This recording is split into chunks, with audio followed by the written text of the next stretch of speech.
President Trump is in Italy this morning, meeting with other leaders of the world's biggest economies. The group of 7 posed together before discussing security, terrorism, and climate change. Margaret Brennan is traveling with the president on the final stop of his international trip, and she is in Taormina, Sicily. Margaret, good morning. 90 seconds. Good morning. While some fractures between the U.S. and its allies are visible on the president's final stop, a sharp contrast to that warm reception he got in the Middle East. All 6 major industrialized powers are trying to convince President Trump of the merits of free trade and the global threat of climate change. We can go either way. Leaders will urge the president to stick with the 2015 Paris Agreement to cut greenhouse gas emissions. The president has not yet decided.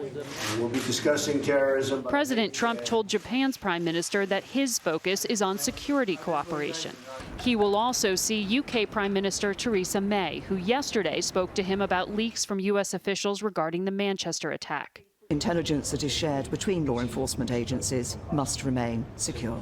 Mr. Trump promised to launch a review and said leaks of sensitive information pose a grave threat to our national security.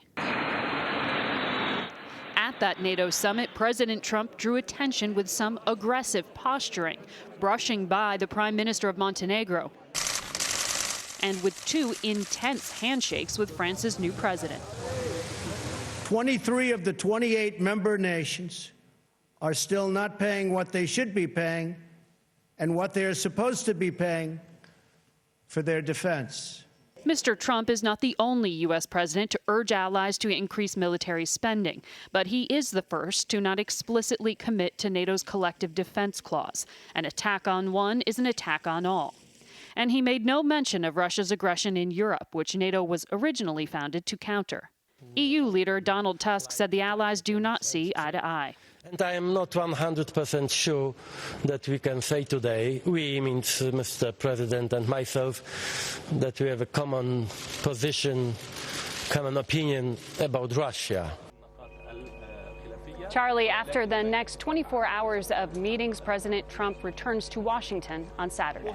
Thanks, Margaret Brennan in Sicily.